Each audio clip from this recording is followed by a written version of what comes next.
अस्सलाम वालेकुम। पिछली दो वीडियोज़ के अंदर हम बायस वेरिएंस ट्रेड ऑफ को देख रहे थे कि किस तरह से इसका इम्पैक्ट पड़ता है क्लासिफिकेशन के या रिग्रेशन के डिफरेंट एल्गोरिदम्स पे। हम एक कुछ और एग्जांपल्स देखेंगे इस वीडियो के अंदर और देन हम इस टॉपिक को कंक्लूड करेंगे। पहली जो एग्जांपल है वो केएनएन एल्गोरिदम के हवाले से है। केएनएन एल्गोरिदम जैसे कि आप जानते हैं कि नियरेस्ट नेबर्स की बेस पे काम करता है। तो आप सेलेक्ट कर सकते हैं कि आप कितने के की वैल्यू क्या रखना चाह रहे हैं। फॉर एग्जांपल अगर आप के की वैल्यू कम रखते हैं तो आपका कुछ इस तरह का जो है वो ग्राफ बन रहा है। और आप यहाँ पे देख सकते हैं कि ये जो ब्लैक लाइन नज़र आ रही है आपको लेफ़्ट और राइट दोनों ग्राफ्स के अंदर, ये हमारा टारगेट फंक्शन है। और जो रेड पॉइंट्स आपको नज़र आ रहे हैं ये हमारी एग्जांपल्स हैं। और ब्लू कलर में जो लाइन आपको नज़र आ रही है जो कि लेफ़्ट साइड पे आपको काफ़ी जिसमें चेंजेस होते नज़र आ रहे हैं एज एक्स चेंजेस, तो वो हमारा जो है वो हाइपोथेसिस है। यहाँ पे जो राइट साइड पे जो हाइपोथेसिस है वो काफ़ी स्मूथ है, यानी बेहतर है निस्बतन लेफ़्ट साइड वाले ग्राफ से। तो जब हम के की वैल्यू जो है वो 1 रखते हैं तो हमारा जो हाइपोथेसिस है वो उसमें हाई वेरिएंस होती है और हाई बायस होती है। ठीक है, इसमें वेरिएंस भी ज़्यादा है और बायस भी ज़्यादा है। ठीक है, क्यों? क्योंकि जैसे ही आप डाटा इसी डिस्ट्रीब्यूशन से कोई कुछ और डाटा लेके आएंगे तो वो बिल्कुल डिफरेंट तरह का हाइपोथेसिस क्रिएट होगा, इसलिए इसमें वेरिएंस जो है वो ज़्यादा है। और आप देख रहे हैं कि ये टारगेट फंक्शन से कितना फार ऑफ है आ रहा है। तो जो भी हम डाटा डिस्ट्रीब्यूशंस लेके आएंगे उसका ऑन एवरेज जो है वो हमारे टारगेट फंक्शन से दूर ही होगा, इसलिए इसमें वेरिएंस जो है वो भी ज़्यादा है, वेरिएंस और जो बायस है वो भी ज़्यादा है। ठीक है, तो मैं ये इस तरह से कहता हूँ कि ये भी हाई है और बायस भी हमारी हाई है यहाँ पे। ठीक है, जबकि यहाँ पे क्या सिनेरियो है कि जब हमने के की वैल्यू जो है वो 9 सेट की है तो यहाँ पे बायस और वेरिएंस दोनों कम हो गई हैं। ठीक है, तो यहाँ पे हमारी जो बायस और जो वेरिएंस है उन दोनों में डिक्लाइन आया है। ठीक है, तो ये बेसिकली इससे एग्जांपल से आपको फर्दर आइडिया हो जाना चाहिए। पिछली एग्जांपल्स के अंदर जो हमने मॉडल देखा, जो मैंने आपको कहा कि एक लाइन इसको कंसीडर करें, उसके मॉडल्स एक्चुअली हमने नहीं देखे अभी, लेकिन हमने ये देखा था कि किस तरह से केएनएन को हम एज अ रिग्रेसर यूज़ कर सकते हैं। तो उससे रिलेट करके आप इसको समझ सकते हैं कि हाई बायस और हाई वेरिएंस कैसे हो रही है और किस तरह से जब हम के की वैल्यू को इंक्रीज़ करते हैं तो उससे बायस और वेरिएंस किस तरह से कम हो रही है। ठीक है, दूसरी जो एग्जांपल है वो साइनोसाइडल फंक्शन के हवाले से है। साइनोसाइड, लेट्स से हम कहते हैं कि हमारे पास एक जो टारगेट फंक्शन है वो एक साइनोसाइड की शेप में है और हम उसको अप्रॉक्सीमेट करना चाह रहे हैं। हमें उस टारगेट फंक्शन का आइडिया नहीं है और हम उसको कैसे अप्रॉक्सीमेट कर सकते हैं? हम उसको दो तरह के मॉडल से करेंगे। एक हम कांस्टेंट मॉडल से करेंगे कि जी हम सिर्फ एक स्ट्रेट लाइन से इसको जो है वो अप्रॉक्सीमेट करेंगे, और दूसरा हम उसको एक लीनियर मॉडल से करेंगे। लीनियर मॉडल मैं कह रहा हूँ कि एक लाइन, ऐसी लाइन जिसमें हम स्लोप भी उसको दे सकते हैं। ठीक है, तो इन दो तरह के मॉडल से हम देखेंगे कि कैसे हम इसको अप्रॉक्सीमेट कर सकते हैं और उसमें किस में जो है वो बायस ज़्यादा है, किस में वेरिएंस ज़्यादा है, इस तरह की चीज़ें हम इसमें ऑब्जर्व करेंगे।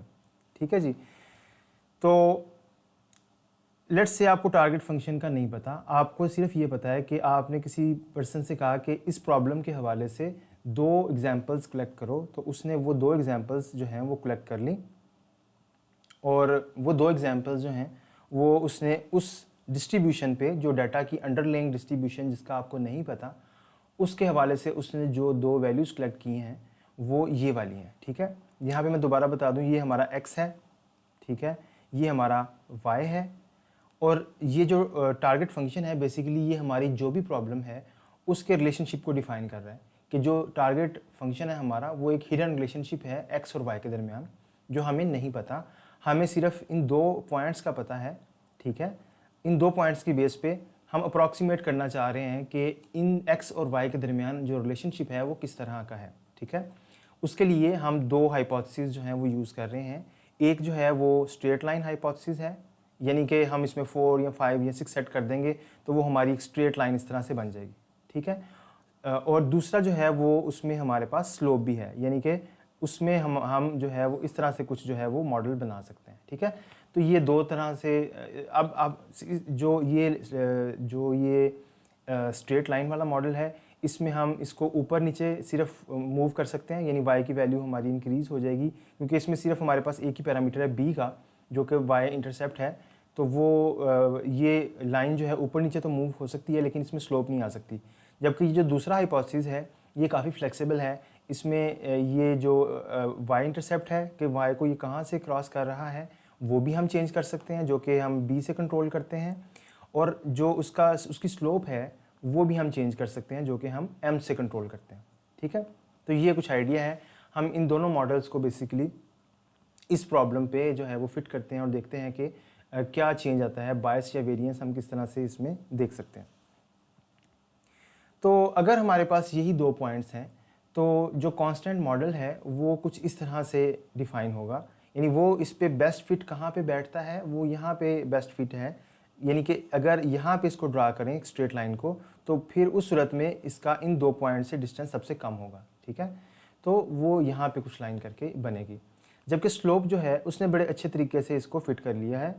ठीक है, जैसे कि आप देख सकते हैं कि दोनों पॉइंट्स को वो कनेक्ट होकर गुजर रही है, क्योंकि उसमें स्लोप अलोड है हमारे पास, तो इसलिए वो इस तरह से जो लीनियर मॉडल है उसने उसको इस तरह से फिट कर लिया है, बेहतर फिट कर लिया।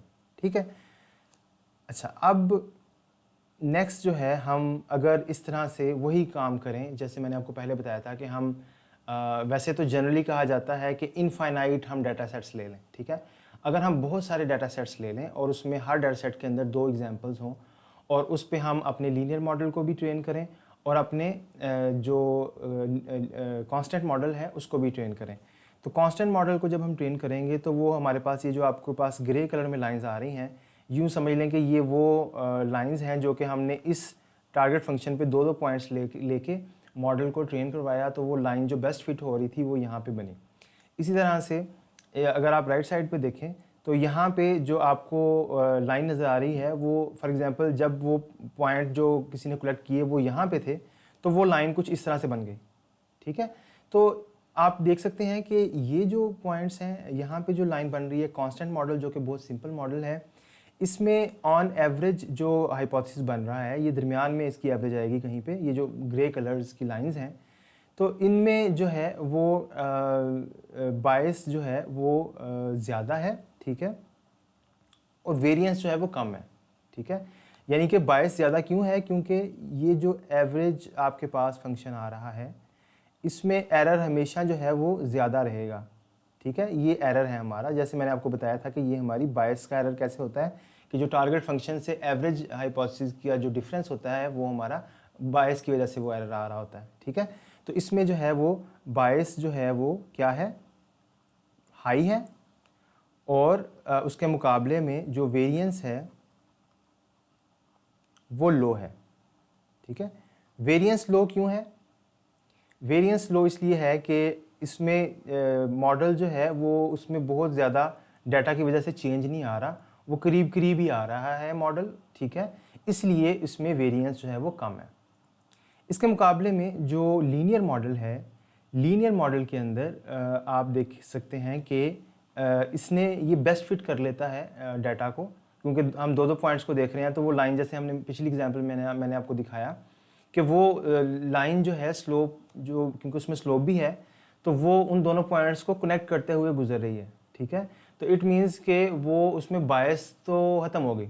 ठीक है, तो बायस हम कह सकते हैं कि इसमें बायस जो है वो लो है, और उसके मुकाबले में जो वेरिएंस है वो बढ़ गई है। वेरिएंस जो है वो बढ़ गई है, क्यों बढ़ गई है, क्योंकि अब डिपेंडिंग ऑन के वो पॉइंट्स डिस्ट्रीब्यूशन में कहाँ से लिए गए हैं, मॉडल बहुत डिफरेंट नेचर का बन रहा है। ठीक है, तो आप देख सकते हैं कि ये एक ट्रेड ऑफ है। हमने मॉडल जो है पहले एक सिंपल मॉडल लिया, ठीक है, और देन उसमें पहले उसमें एक ही पैरामीटर था b। ठीक है, उसके बाद हमने 2 पैरामीटर्स ऐड कर दिए। ठीक है, तो जैसे जैसे हम पैरामीटर्स को बढ़ा रहे हैं मॉडल की जो कॉम्प्लेक्सिटी है वो बढ़ती जा रही है। ठीक है, मॉडल बेहतर फिट कर सकता है डाटा को, लेकिन वो शायद डाटा को बेहतर जनरलाइज ना करे। ठीक है, तो क्योंकि हमारा ऑब्जेक्टिव मशीन लर्निंग के अंदर जनरलाइजेशन होता है, तो हमें इस चीज़ का ख्याल रखना होता है कि हमारा मॉडल डाटा को बेहतर फिट भी करे और उसकी जनरलाइजेशन भी बेहतर हो। ठीक है, तो इसके लिए हमें बायस और वेरिएंस दोनों को जो है वो मिनिमाइज़ करना होता है। हमने देखना होता है कि किस तरह से बायस और वेरिएंस को हम मिनिमाइज़ कर सकते हैं। ये जो एग्जांपल आपको मैंने दिखाई हैं, आप प्रैक्टिकली जब काम करते हैं तो आप इनको विजुलाइज़ नहीं कर सकते इस तरह से। तो आपको कुछ और मैं तरीका बताता हूँ जिससे आप ये गेज कर सकते हैं कि क्या जो आपका मॉडल है उसमें बायस ज़्यादा है या वेरिएंस ज़्यादा है। और इसमें बेसिकली जनरली होता ये है कि जैसे जैसे आपके मॉडल की कम्प्लेक्सिटी बढ़ती है वैसे वैसे आपकी बायस जो है वो कम होती जाती है आपके मॉडल के अंदर और वेरिएंस जो है वो बढ़ती जाती है। ठीक है, तो आपने एक ऐसा स्पॉट जो है वो ढूंढना होता है जहाँ पे बायस और वेरिएंस जो है वो सबसे कम हो। जैसे कि यहाँ पे ये पॉइंट है, यहाँ पे बायस कम होती होती यहाँ से कम हो रही है, लेकिन यहीं से वेरिएंस जो है वो बढ़ना स्टार्ट हो गई है। तो इस तरह का पॉइंट आपने ढूंढना होता है कि आपका मॉडल इतना कॉम्प्लेक्स ज़रूर हो कि उसमें जो है वो बायस जो है वो कम हो जाए, लेकिन इतना भी कॉम्प्लेक्स ना हो जाए कि उसमें वेरिएंस जो है वो बहुत बढ़ जाए। अच्छा, मैं आपको जो तरीका बताना चाह रहा था वो ये है कि हम अगर एक्सपेरिमेंट्स से ही देखना चाहें कि हमारा मॉडल जो है उसमें हाई बायस है या हाई वेरिएंस है या यूँ कह लें कि अंडर फिटिंग है या ओवर फिटिंग है, तो वो हम किस तरह से देख सकते हैं। हम अपने ट्रेनिंग और टेस्ट जो स्प्लिट्स हैं उन दोनों पे परफॉर्मेंस को चेक करते हैं। हम ट्रेनिंग डाटा पे एक्यूरेसी चेक करते हैं। लेट्स से हमारी ट्रेनिंग पे एक्यूरेसी आ रही है 99%।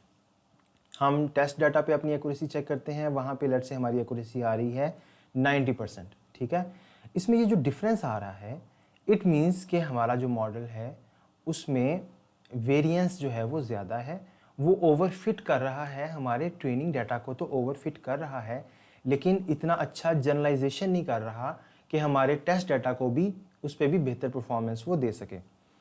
इसके मुकाबले में अच्छा अगर ये आपका सिनेरियो है इट मीन्स कि हाई वेरिएंस है या ओवरफिटिंग है, इट मीन्स कि आपको या तो अपना डाटा सेट का साइज़ जो है वो इंक्रीज़ करना पड़ेगा या अपने मॉडल की कम्प्लेक्सिटी जो है उसको डिक्रीज़ करना पड़ेगा। दूसरा सिनेरियो जो है, फॉर एग्जांपल आपकी जो ट्रेनिंग की एक्यूरेसी है वो आ रही है लेट्स से 85% और टेस्ट की जो एक्यूरेसी है वो 84% आ रही है। ठीक है, यानी कि आप देखें इसमें डिफरेंस इतना ज़्यादा नहीं है। अगर तो इसमें डिफरेंस है तो इट मीन्स कि वेरिएंस ज़्यादा है, जितना डिफरेंस ज़्यादा होगा उतनी वेरिएंस ज़्यादा होगी। और बायस का कैसे पता चलेगा? अगर आपकी ट्रेनिंग और टेस्ट दोनों पे ही एक्यूरेसी जो है वो कम आ रही है तो इट मीन्स कि आपका जो मॉडल है वो इतना सिंपल है कि वो ट्रेनिंग डाटा को ही फिट नहीं कर पा रहा। ठीक है, जैसे हमने प्रीवियस एग्जांपल के अंदर देखा कि हमारा कांस्टेंट मॉडल जो है वो इतना सिंपल है कि वो ट्रेनिंग डाटा को ही अच्छे से फिट नहीं कर पा रहा। तो इट मीन्स कि उसकी ट्रेनिंग पे भी एक्यूरेसी कम आएगी और टेस्ट पे भी एक्यूरेसी कम आएगी।